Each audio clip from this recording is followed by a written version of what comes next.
over 3 billion kina in ADB Projects in 2018. Residents demand compensation for damages and target to have all teachers registered under NID.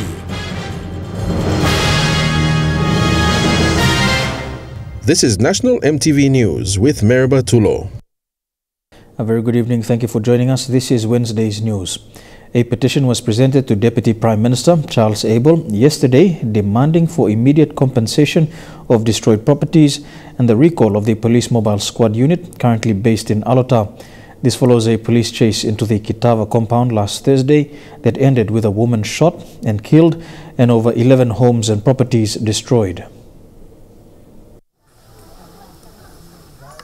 A bed of ash and blazed iron sheets are all that is left after a night of horror for the Kitava compound residents last Thursday. Here, 11 homes were torched by police to flush out a criminal gang that was said to have been hiding in the compound. When they came, they were checking among themselves, asking for lighter, gas lighter. They call out my son. They force him to empty his bag, and inside his basket, gas lighter. So they got that gas lighter, started the lighter with that house, my son's house, and that's the beginning of the fire started. It began after a police pursuit of a stolen vehicle that drove into the compound. The police followed but were met with heavy gunfire from the criminals who fled to higher grounds behind the community. As shots were exchanged, an elderly woman was killed and another shot in the stomach. They were just firing gun up, firing gun that way while we are here, throwing tear gas, affecting the children. The children were rushed to the hospital and we left with one small boy up there, bent. Since Thursday, the situation has come under control, but the residents are still in fear of more police raids as the criminals believed to be linked to prison escapee Tommy Baker are still at large. They are supposed to follow the criminals, not to terrorize the compound. Meanwhile, a petition was presented to Deputy PM and Alotau MP Charles Abel yesterday.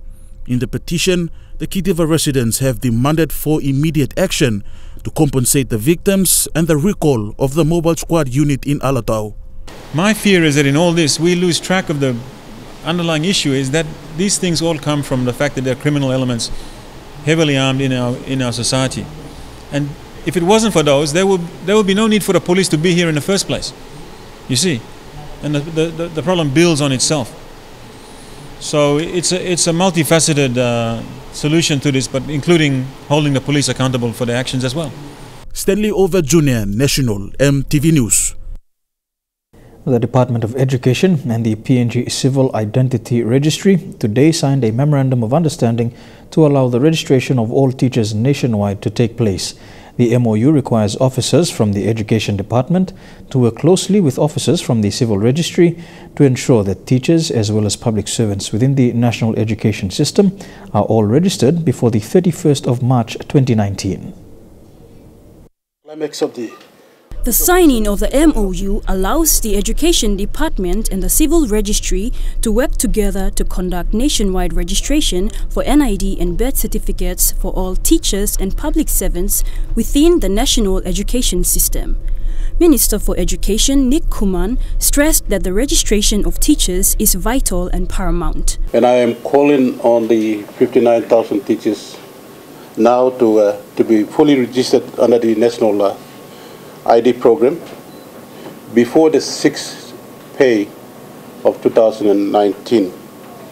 This is the pay date that after that you will see an automatic pay deductions to all teachers who are not registered under the national ID program.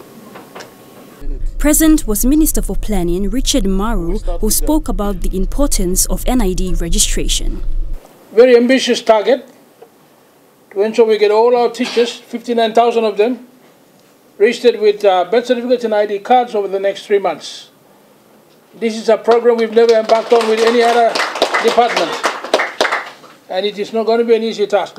Education Secretary Dr. Uke Kumbra confirmed the Education Department had now set a specific target to meet the registration deadlines.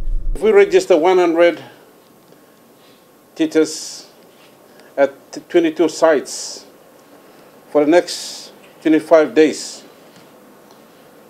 we can be able to cover 55,000 teachers.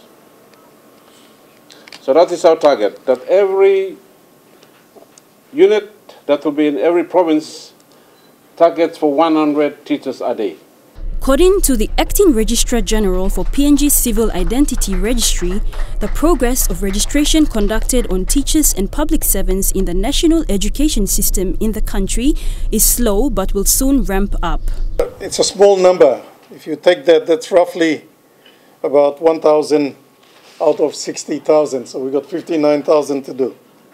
The MOU is effective for 3 months, beginning 1st of January and ending in March, and then reviewed and improved for National Education System Registration Program. Elizabeth Guka, National EMTV News. Papua New Guinea's slow progress in the growth of ICT needs government reform. That is, in policies and infrastructure that need to be built to cater for the growth of the internet. There are hopes that with adequate infrastructure in place, leading to more cheaper and reliable internet, this will encourage companies and individuals in Papua New Guinea to take part in the digital economy. Fidelis Sukina with the details. The world is growing in the digital economy, and Papua New Guinea's growth is slower than most countries in the world. Digital economy is the use of the internet and applications through computers and smartphones to drive monetary exchange, trade and innovation. This is made possible through ICT trends such as mobile internet, cloud computing, big data and artificial intelligence. For Papua New Guinea, majority of the population do not fully understand the ICT trends.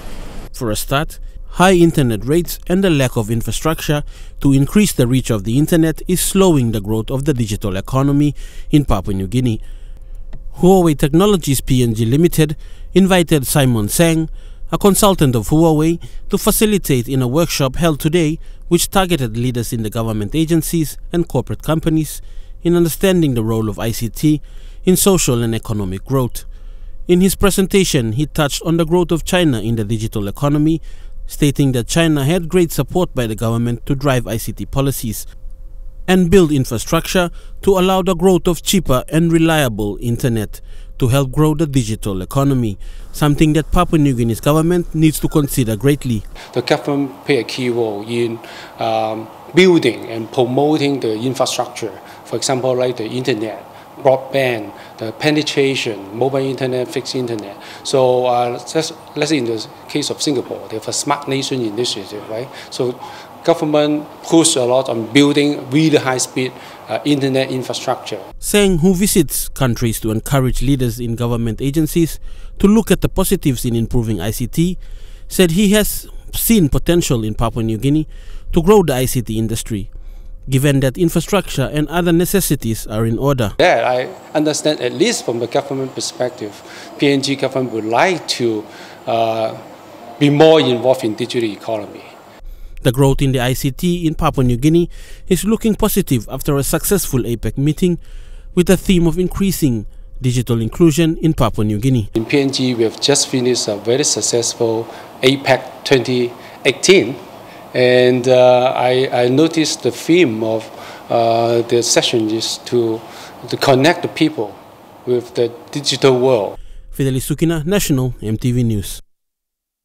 You're watching National EMTV News. We'll have more of the day's stories after these messages. Stay tuned.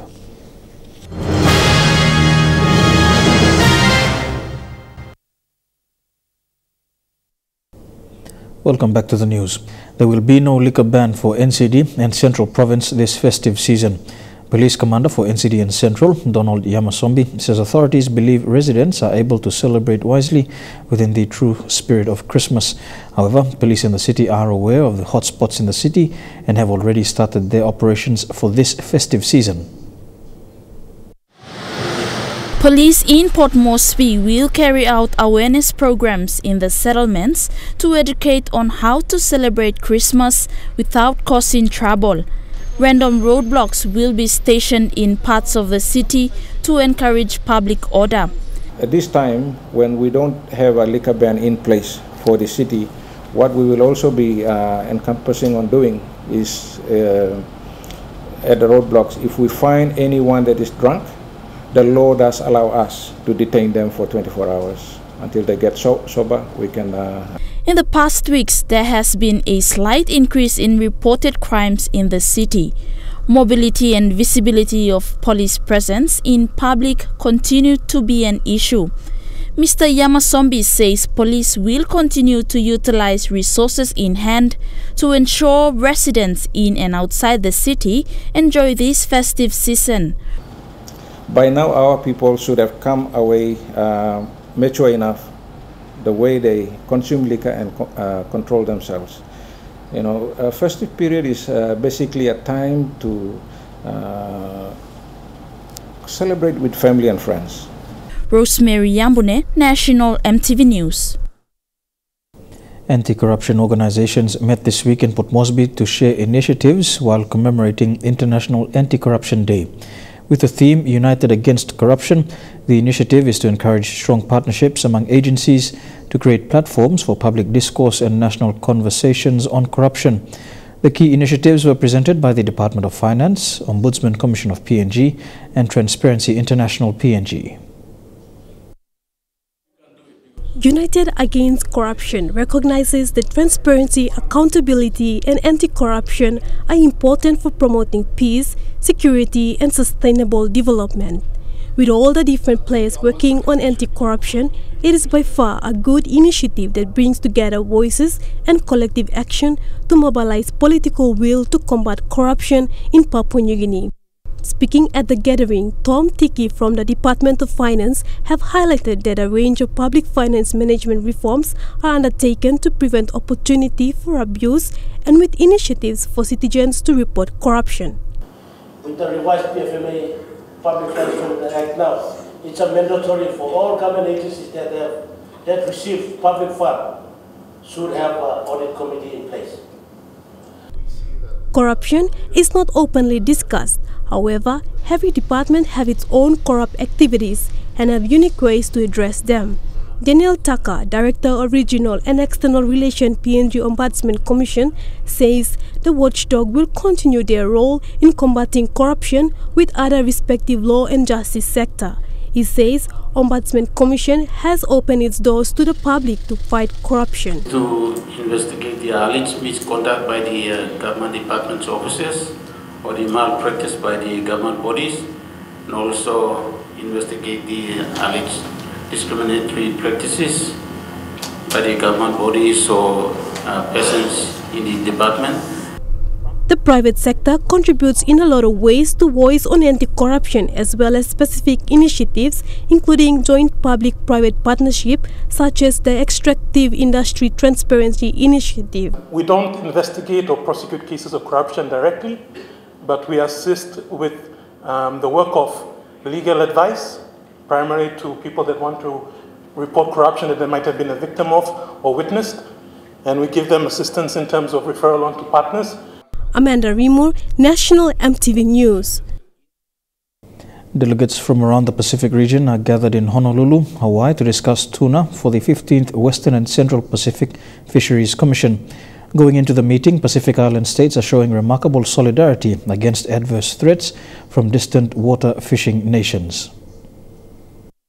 Hawaii is a special place. Returning to Hawaii 18 years after the Western and Central Pacific Convention opened for signature, Commission member countries, observers, and other intergovernmental agencies will over the coming days deliberate on new tuna measures as well as improve on existing ones. There are a number of key agendas that the Commission has prioritized, including setting a target reference point for South Pacific albacore, adopting a new and effective compliance monitoring scheme, and deciding on the best way to develop harvest strategies. Representing Papua New Guinea at the Commission is head of delegation Noen Pakop, who outlined the outcomes that will work for the best interest of the country's fishery. There's a number of issues that the Commission outlined as priorities, but I think the key priority for Papua New Guinea at this point in time is the harvest control rules and the review of the existing measure on tropical tuna, and particularly for Papua New Guinea, the most important fishery is the skipjack fishery, and also important to PNA members. But it's got a lot of implication. If it's got measures, within the measures, we have arrangements that not in favor of our development aspirations, onshore processing. It's got implications on the marketing, employment, and some other indirect benefits that we're getting from that fishery at the moment. So we have to be careful and watch what goes into the review of the tropical tuna fishery. The annual meeting reconvenes at a time when Pacific Island nations are approaching tuna and the management of the resource with a newfound regional solidarity. Leanne Girari, National EMTV News, Honolulu. Plans are in place to address the high cost of fresh fish and other marine products caught in Pacific waters. Cheap imported canned fish flooding the markets is fast replacing fresh seafood in many households across the region because of a steady increase in prices over the decades. Working groups at the regional fisheries meeting in Hawaii are making it a priority to tackle this issue and make fresh marine products accessible to the Pacific people. It's no secret that fresh fish is sold at outlandish prices in markets and shops in Papua New Guinea and around the South Pacific region. In urban centers like Port Moresby and Lae, bundles of 3 to 4 various types of fish, from red emperor to tilapia and swordfish, tied together on a string, can cost upwards of 30 kina per bundle. And the same can be said for other marine products such as crabs, squid, and prawns.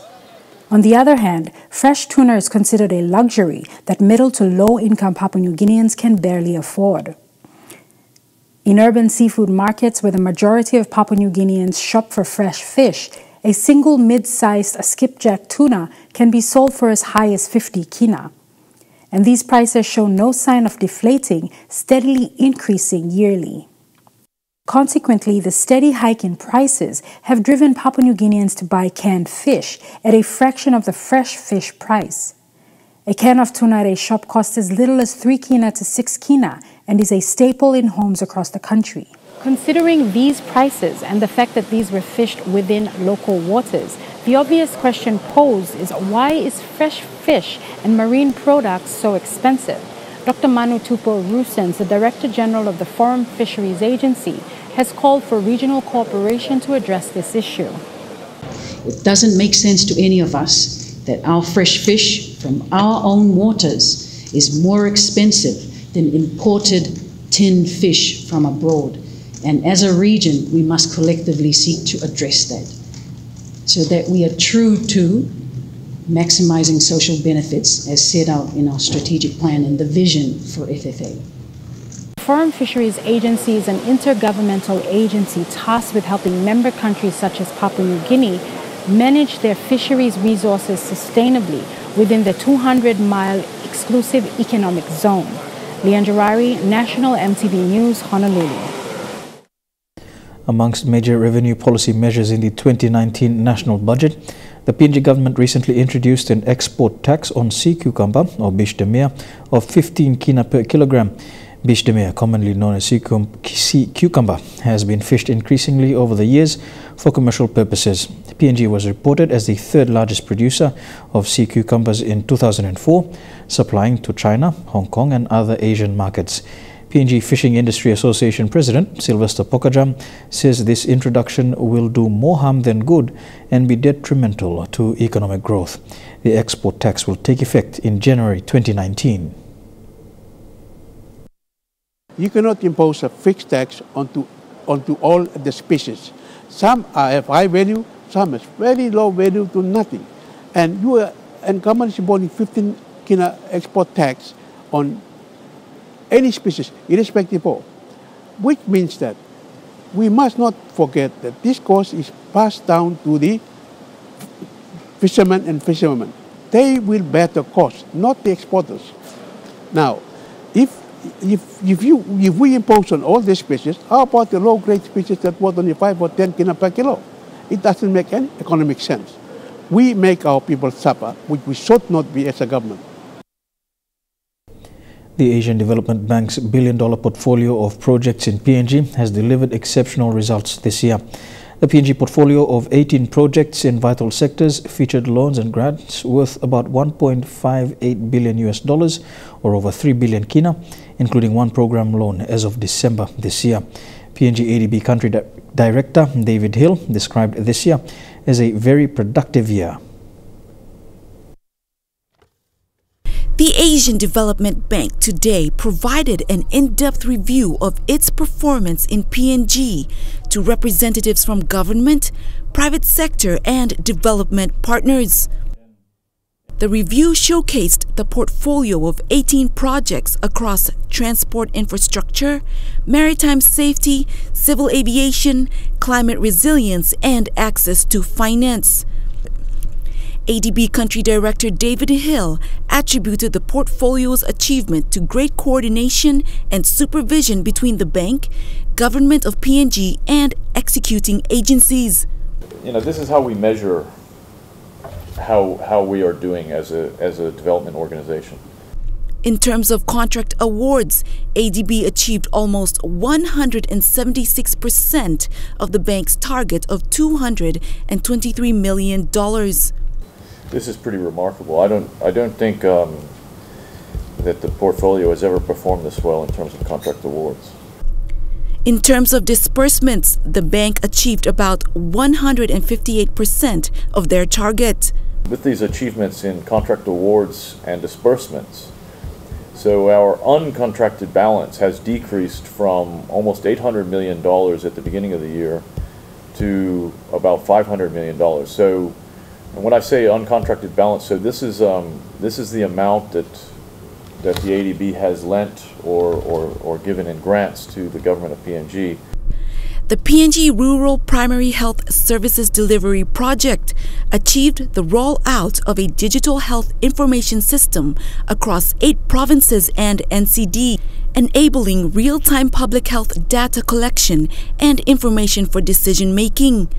Under the Rural Primary Health Project, we have constructed and handed over 19 community health posts. These are rural health posts. There will be a total of 39 of them throughout the project. The Civil Aviation Development Investment Program saw 9 civil works packages procured and various goods and services contracts processed and completed. The Sustainable Highlands Highway Investment Program saw 6 contracts awarded worth over $200 million, with construction beginning in the first quarter of 2019. The Highlands Region Road Improvement Investment Program this year saw the completion of 2 major highways. Basically connecting to the main Highlands Highway. Most of those roads, I must say, were inaccessible in those days when the project was developed in 2008. You could hardly drive a 4-wheel drive in there. But now, you could even drive a sedan on those roads.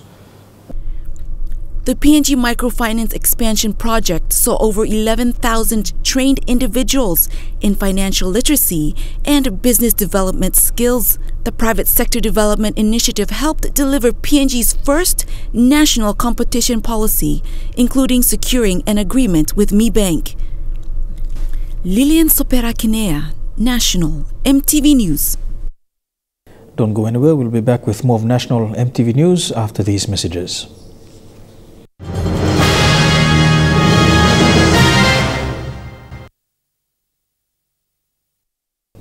Welcome back to the news. A father of a 23-year-old man who is currently on the streets in China said the PNG embassy in China is not being helpful. Tenny Dao's son was accepted to study petroleum engineering in China through the Chinese government scholarship for PNG students in 2017. After he had completed and passed his minor, which he studied the Mandarin language at Tianjin University this year, the 23-year-old was not selected to do his major at Qingdao University. Mr. Dao has called on the Departments of Foreign Affairs and Immigration to assist him to bring his son back to the country. The way where miracle coming up now, even when he was talking to me over the phone through email messages, Emi talk was him just because long two strengths. They wanted him to repeat And for him to repeat, I have to pay in maybe 30,000-40,000 kina. Today, 12 school leavers received certification to advance their careers in the banking industry through Project Walk. Project Walk is part of Kina Bank's education program that aims to equip school leavers with necessary skills to help them further their careers within the competitive banking industry. According to Kina Bank Chief Executive Officer Greg Pawson, Project Walk is part of the bank's strategy to help build its workforce. The Project Work program provides face-to-face training and individual coaching and support for youth within a working environment. For the last 2 months, school leavers have been engaged in a series of workshops, learning skills on how to write resumes, job search strategies, and interview techniques. The workshop also include intensive one-on-one coaching from Kina Bank staff. The first batches of students were presented with certificates from the Kina Bank CEO today. The CEO was delighted to see the students doing so well after 2 months of training. And one of the key elements of the program moving forward too will be to approach our business banking customers around running a sort of work job expo so that they have an opportunity to talk to the students about what opportunities they may have as employers for these students to get jobs in the future. The project work is delivered in a partnership with Project Yumi, a non-profit charity organization. And with the help of Kina Bank, Project Yumi has been able to provide resources students need free of charge. Project Yumi President Don Robinson said the partnership between Kina Bank and Project Yumi aim to ensure students have the right skills set to build their career.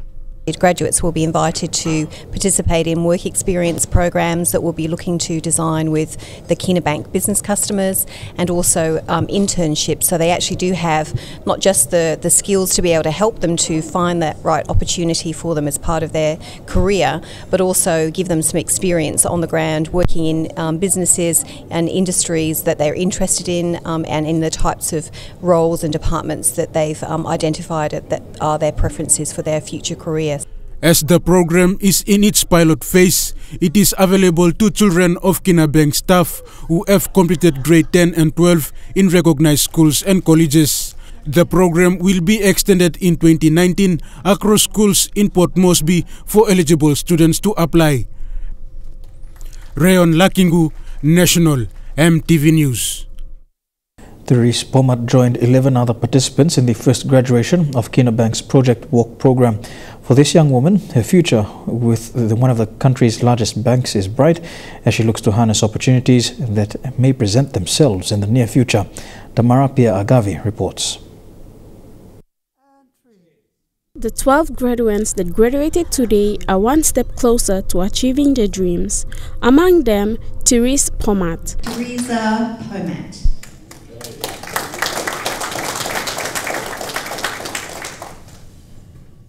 Speaking to EMTV News, Therese said she is confident in facing the challenges of the banking industry. Everyone, all the young people to definitely please join the program once it's out there, because it will really help them with trying to find a job and preparing yourself for the job, what to do, and they will also have the opportunity to work with coaches, and they're really great.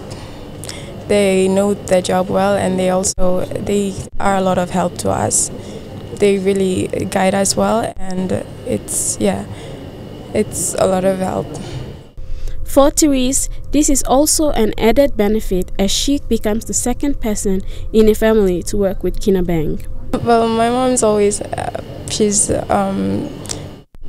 supports me and is always there, so through the whole session I always had her to help me out. I'd go to her for advice or what I need to do or what to improve on my resume or in the application letter, and it's good. Her mother Sheila Gabusiani also works at Kina Bank. They've given these students a really good opportunity to gain the basic skills that will help them once they are ready to get out there into the workforce. Given the success of Project Walk this year, there are plans to expanding this program to schools in Port Moresby in the coming year. Tamara Pia Agavi, National EMTV News. More than 60 children from the Motukoita village of Tatana were all smiles as they graduated from Bukblong Pikinini's early childhood literacy program. Today's graduation, the fifth through the Bukblong Pikinini program. The children were taught by 2 librarian teachers with the support of the community and CPL group of companies. They graduated with the basic skills of reading and writing in English. About 60 children aged between 4 and 6 graduated today at the Tatana Library Learning Center. When they began their early childhood learning, they spoke their mother tongue Motu. Today, they showed off their English reading and writing skills. She didn't tell us. She lived by bus from Hanwabara village. Having completed their early childhood literacy program, they will begin formal education in elementary schools next year. We have graduated 60 students today, and then we're going to Hagara, St. Michael's. I think some of them will go to Baruni and the rest will go to Tatana. The Tatana Library Learning Center was funded by the CPL group of companies through its foundation as part of their 5-year support for Bukblong Pikinini. We cater for the library and the staff's teaching salary or allowances and all other materials that is requested by Bukblong Pikinini, especially for the Tatana Library. This year, CPL Foundation renewed its partnership for a further 5 years after seeing positive results in the initial 5-year period. We have come on board again because of the impact that we get from the stories or that we see ourselves from the children. Like today's graduation is an example of what we mean by impact. Michelle Awamoromoro, National EMTV News. Teachers in Medang province are planning to boycott 2019 classes if their 2017 outstanding leave fares amounting to almost 5 million kina are not paid this year by the provincial government. PNGTA Medang President Ramzi Ossi says teachers due for leave in 2017 were not awarded their entitlements and had to stay back in the province. The teachers convened on Monday and resolved to boycotting 2019 classes after dialogues held with the provincial administration received no positive feedback. Undertaking PNGTA branch now in Medang is with regards to 2017 leave fare outstanding. And what happened last year was at the end of the year after classes closed, the dissatisfied teachers fronted at the governor's office and administrator, and probably there was no money, so the governor and the administrator assured them that comes 2018 this year, they would have the outstanding leave fare of 4,600,000 paid around April this year. We waited until April this year, nothing transpired, nothing came from the provincial administration through the National Department of Education, TSC. To news in the region now, a methamphetamine epidemic is ravaging the Kingdom of Tonga and authorities are struggling to cope with the drug's destructive efforts in the Pacific nation with a population of just under 110,000.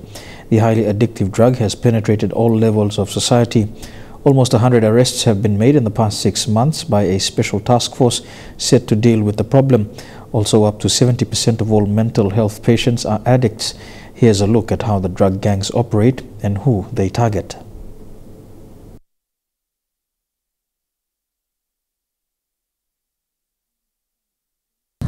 On this quiet street, 2 meth houses stand just 30 metres apart.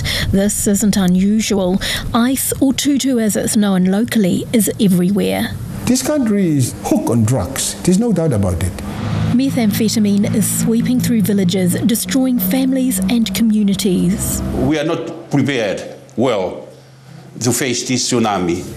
One News has been given an inside track on how one of 5 major meth syndicates on Tongatapu operates. The group, which distributes to dealers in 7 villages as well as individuals, imports kilos of methamphetamine from Sydney.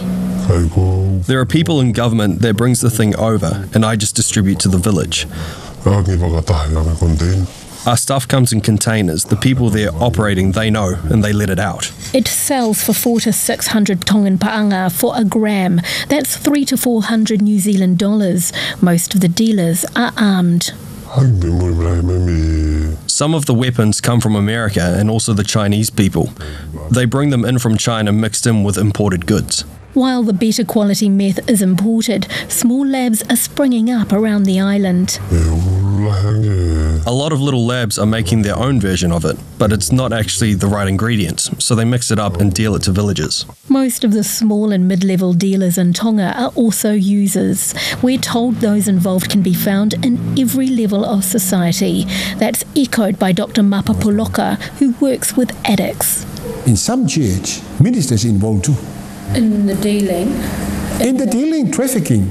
Also involved, civil servants, politicians, traditional leaders, customs, and even the police are not immune.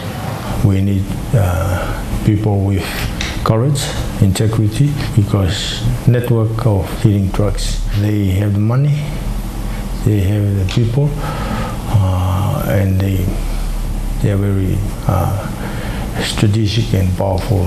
Since April, a special drugs task force set up to deal with the kingdom's meth problem has made 96 arrests, most in the capital Nuku'alofa, with bus in these urban areas. I'm very worried about it. Increasing numbers of criminal deportees from Australia and the US help set up the local drug trade. When they arrive in the border of Tonga, then we are not well-resourced. We are not well prepared. Tonga's long been a major transit point for drugs heading to Australia and New Zealand. Now it's also a destination. These syndicates take the opportunity to make money from the local market which they've created, where there's a weak economy. They're seen as easy targets. Even Tonga's children are being targeted. The usage of meth in Tonga is rampant to the point where dealers are encouraging kids to try it because they know that they'll have a client for life. This woman, who didn't want to be identified, knows firsthand her loved ones are involved, but it's also done in the clear light of day. The police have got 2 cars. They are selling drugs just beside the schools. Even cyclone-damaged Farsi Primary School, where Jacinda Ardern donated resources to earlier this year, is not exempt. The pupils here are now forbidden from leaving the grounds at lunchtime. That's because the school found out dealers were waiting outside and offering the children small amounts of cash to make meth deliveries in town. For this small island nation, the growing scourge of meth is devastating. Tonga now coming to grips with its new title, the Kingdom of Ice. Here with Wednesday's news, we go for a break. When we come back, we take a look at some sporting updates in Trukai Sports. Don't go away.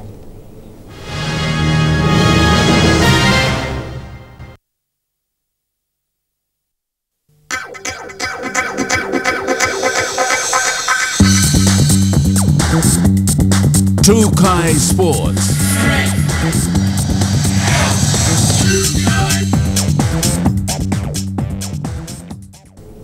Welcome to Trukai Sports. The Rugby League, the week-long Southern Nines competition, will begin its final playoffs tomorrow. Out of the 60 teams who have taken part in the tournament, only 32 will make it into the finals. With the grand final a day away, today was a do-or-die game for all the teams as they battled for a spot in the finals. In round 3 today, all games ended in the 15 different pools in which the teams were allocated. According to the final playoffs draw, the 32 teams who have made it to the finals are categorized in the Cup playoffs and the Plate finals. The top 16 teams will play against each other in the semi-finals for the Cup playoffs, and the bottom 16 teams will play against each other for the Plate finals. The winners in top 16 games will advance to play in the Cup quarterfinals, whilst the losers will challenge the winners of the bottom 16 games for the Plate quarterfinals.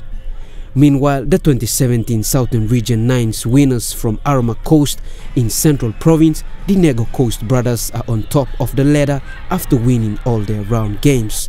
Suli National EMTV Sports. Still on 9 Super Value stores have jumped on board to support the Southern Nines Rugby League tournament. Today, SVS handed over bags of rice along with noodle cartons to the teams taking part in the 5-day tournament. In a short presentation, Southern Nines Tournament Director Ivan Ravu confirmed that SVS through Indomie Beverages are the only company who stepped in to assist the event in terms of sponsorship. Again, Suli with the details. It's been almost a week of training and matches for the teams taking part in the Southern Nines tournament. Today was a special day for the teams as they each received a bag of rice and a carton of noodles, courtesy of Super Value stores. SVS Sales and Marketing Manager Elma Foreki said the assistance provided was to keep the tournament going and also in appreciation of the teams for putting on a wonderful display of rugby league so far. We're very happy to be part of this momentous event and see how the young and olds alike from walks of life do their activities through rugby.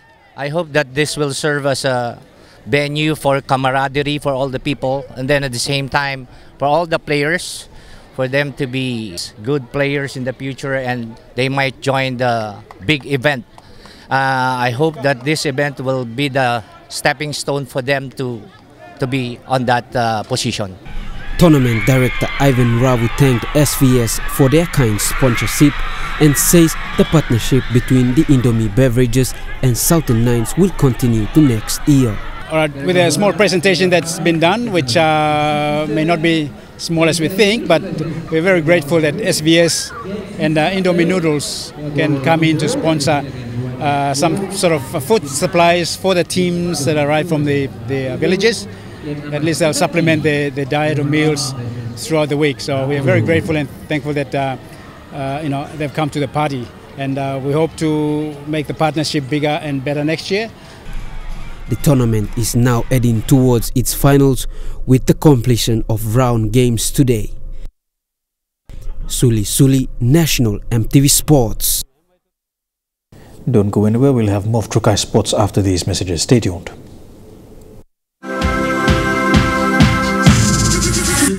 Trukai Sports. Welcome back to Trukai Sports. Still on Rugby League, the country's biggest off-season competition, the Coca-Cola Epitas Cup, begins its annual tournament this weekend in NCD. This Friday, the southern leg of the tournament will kick off with the NCD Challenge and the Central Challenge to follow next Thursday. The Coca-Cola Epitas Cup Southern Leg is set to kick off this Friday with 16 teams in the National Capital District Challenge vying for a gold pass in the Epitas Cup tournament. For the Central Challenge, 8 teams have been confirmed and their tournament will kick off on Thursday next week, where they will also be vying for a gold pass. I have 16 teams for the NCD Challenge for this year, like last year, and 8 teams for Central. But this year, we don't bring the Central teams to participate in Kugela. Everything will be hosted in NCD. The teams gathered at the Granville Motel today for a briefing before the NCD Challenge kicks off on Friday. The 16 NCD teams will be in 4 pools, while the Central teams will be in 2 pools. The 2 challenges will start their finals on the 22nd of December. The Central teams from the Central Province have been caught up in other trials and tournaments and could not make it in the Central Challenge. However, the Southern Leg Epitas Cup Committee have decided to pick teams that are in close proximity to the Central Province to take part in the tournament. All the clubs in the Central region has been participating in the trials for Central Dabaris and ISOs and the Southern Nines. None of them are available to take part in this Epitas Cup. So those teams that we see that are living alongside the coastal areas to the Central, the NCD area, we slot them into Central Pool to make it easy for the tournament. Both the Central and the NCD Challenge will be played in Port Moresby at the PNG Football Stadium, located within the Sir John Guy Sporting Precinct. Fidelis Sukina, National EMTV Sports. And that's it for Trukai Sports this evening. We go for a quick break, and when we come back, we'll take a look at the weather for the next 24 hours. Trukai Sports.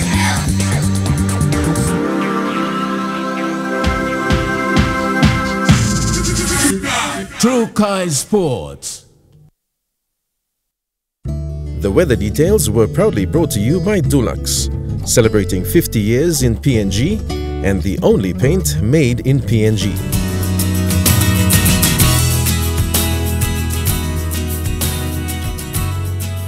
A quick look at the weather for the next 24 hours in the southern region. Fine becoming cloudy for Port Moresby and Kerma.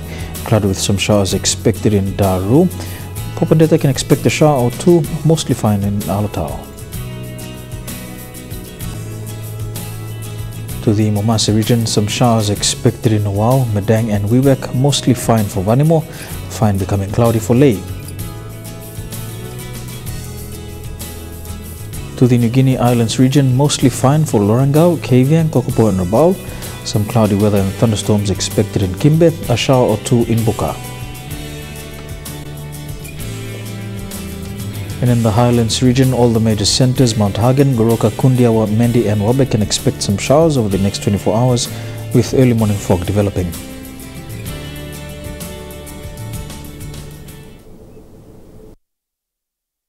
The weather details were proudly brought to you by Dulux, celebrating 50 years in PNG and the only paint made in PNG.